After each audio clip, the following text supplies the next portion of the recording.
Você sabia que em 2007, no orfanato São Miguel, em uma fazenda isolada nos arredores de Ouro Preto, 32 crianças choraram exatamente às 10h15 da noite, e ninguém conseguiu explicar por que aquilo aconteceu. O registro oficial fala em um fenômeno coletivo inexplicável. Os arquivos particulares falam em algo que deveria ter sido enterrado com o prédio. O que vou narrar é o que restou das vozes, das fitas e das memórias queimadas pelos moradores da cidade vizinha. Segundo relatos dos moradores, o orfanato São Miguel era uma construção do final do século XIX, de pedras escuras e janelas altas que rangiam com o vento. O chão do corredor principal gemia como se tivesse dor, e o ar sempre cheirava a umidade antiga e a leite azedo, mesmo em dias de sol. A diretora, Madre Helena, tinha 58 anos, pele mate e mãos pequenas que nunca paravam de remendar roupas.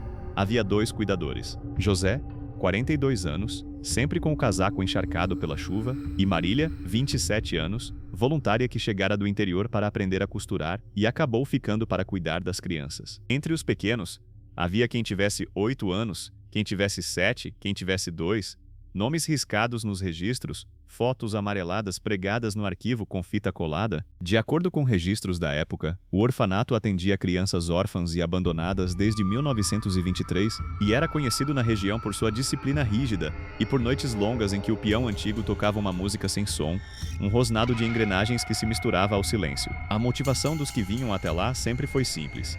Alguns buscavam refúgio, outros dinheiro, outros procuravam respostas. Lucas, um repórter de 25 anos, chegou ao casarão com uma pequena equipe motivado por essas respostas. Ele tinha um gravador antigo, uma lanterna com feixe ralo e um caderno onde anotava tudo.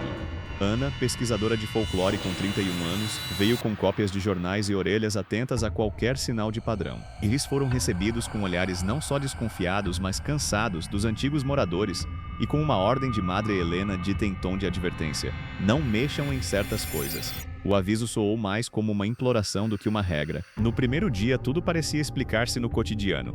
Portas que batiam por causa da corrente, ratos que roíam madeira, água que pingava de canos antigos. À tarde, enquanto exploravam um refeitório escuro, Lucas e Ana ouviram passos leves no assoalho do andar de cima. Alguém está aqui? Ana chamou, a voz pequena. Provavelmente vento, respondeu José quando o encontraram no corredor. Momento de falso alívio. Encontraram apenas uma janela aberta, cortina esvoaçante, e riram nervosos pensando na própria imaginação. As sombras se alongavam com a luz da lanterna. A madeira fazia som de pele esticada. Horas se passaram antes do primeiro sinal verdadeiramente perturbador. Naquela noite, enquanto a casa se recolhia ao som distante de corujas, uma pequena gravação encontrada no escritório mostrava uma canção de ninar entoada em um tom que parecia perfeito demais, afinado demais para ser casual. A fita estava datada de 2005 e as vozes eram infantis, mas havia algo subjacente nelas, como se murmurassem algo que não era melodia. Lucas colocou o gravador para tocar e todos ficaram imóveis. No início ouviram apenas o chiado do aparelho, depois a voz da canção, e então um sussurro que os fez prender o ar no peito. Não é possível, disse Marília, a fala curta, como se palavras longas pudessem invocar o que quer que estivesse ali. O segundo sinal apareceu na cozinha, pratos arranhados no chão, todos alinhados como se alguém tivesse exigido ordem até na loucura.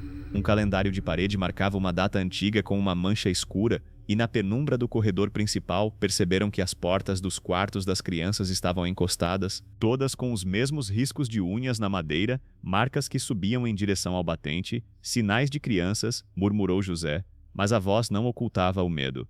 A temperatura caía a cada passo e o ar começava a ter uma umidade pegajosa, como se respirarem significasse puxar lã molhada para dentro dos pulmões. A lanterna de Lucas criou sombras nítidas que dançavam nas paredes. As sombras pareciam reproduzir algo além da forma de cada pessoa. Na madrugada seguinte veio o terceiro sinal, impossível de negar. Às 10h15 da noite, um som começou, primeiro sutil, como se um único ponto de água se tornasse chuva, e em seguida se desdobrou em vozes. Não era a voz de alguém só, era todas as vozes. Um choro simultâneo vindo de todos os quartos vazios ao mesmo instante. Não era apenas o som do choro, era o sincronismo, a precisão com que cada soluço começava e terminava ao mesmo tempo, como se alguém puxasse um fio invisível e as cordas vocais das crianças respondessem em uníssono. Lucas conteve a respiração, a relva do estômago apertando até uma náusea. Isso não pode ser real, Ana disse, e a voz dela era uma linha tênue entre a negação e a febre. Eles correram pelos corredores, abrindo portas. iluminando rostos de colchões vazios, brinquedos empilhados que brilhavam com poeira sob a luz branca. As camas estavam vazias, os cobertores dobrados com precisão, fechaduras intactas. No porão encontraram pegadas que não correspondiam a nenhum sapato conhecido, pequenas depressões no chão de terra e um cheiro novo e ferido, algo entre metal e ferro, um odor que lembrava quimicamente ozônio e sangue antigo. "Onde elas estão?", perguntou Marília, e o silêncio respondeu com um eco de choro que parecia vir de dentro das paredes. A descoberta escalou para pânico quando viram a fita do gravador de 2005 novamente, agora com uma segunda gravação que ninguém conseguira explicar totalmente. Naquele trecho, além da canção de ninar, havia sons de um relógio antigo sendo ajustado, o clique de engrenagens e uma voz masculina, baixa, dizendo números em tom de reza. À medida que o relógio na parede do corredor se aproximava de 10h15, o mesmo choro premonitório enchia a casa.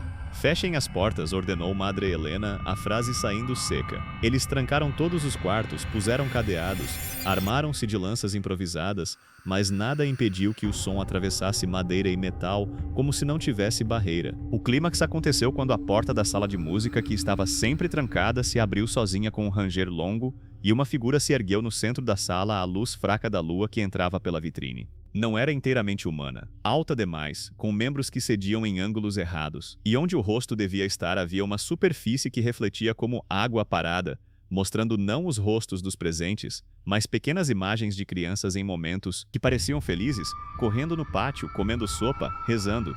O som do choro voltou, agora tão alto que fez os tímpanos doerem, e ao mesmo tempo as imagens na superfície ondulante mudaram para faces úmidas de lágrimas que não caíam. "Saiam!", gritou José, e a ordem quebrou em passos que batiam no corredor. Um choque percorreu o ar quando Marília tentou agarrar a criatura.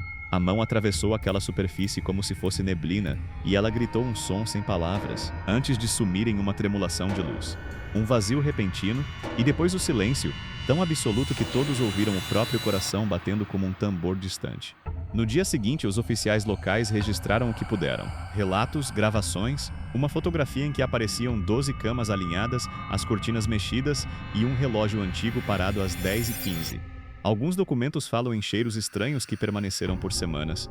Outros descrevem vizinhos que juram ter ouvido choro, vindo do prédio mesmo quando ele esteve fechado. 3 dias depois, a imprensa trouxe versões contraditórias. Madre Helena foi encontrada trêmula no jardim, sussurrando números que ninguém mais entendia. A instituição que supervisionava o orfanato arquivou relatórios lacrados, e os moradores antigos começaram a queimar papéis que poderiam ter contado a história completa. O que restou foram evidências fragmentadas. Uma fita magnética que registrava a canção de ninar e, nos segundos finais, um ruído que parecia uma respiração colectiva. Uma foto onde, se ampliava demais, apareciam minúsculas marcas de lágrimas sobre as roupas de cama. E uma única reclamação escrita por uma família que nunca mais quis falar sobre a própria filha que havia passado por uma noite no orfanato décadas antes. Testemunhas viram cicatrizes nas paredes, como se unhas tivessem escavado formas de letras que ninguém decifrou. Pesquisadores tocaram na madeira e sentiram frio nas pontas dos dedos, um arrepio que subia pela espinha e deixava uma sensação de asfixia momentânea, como se o ar ali fosse mais denso, mais pesado. Até hoje, as perguntas permanecem.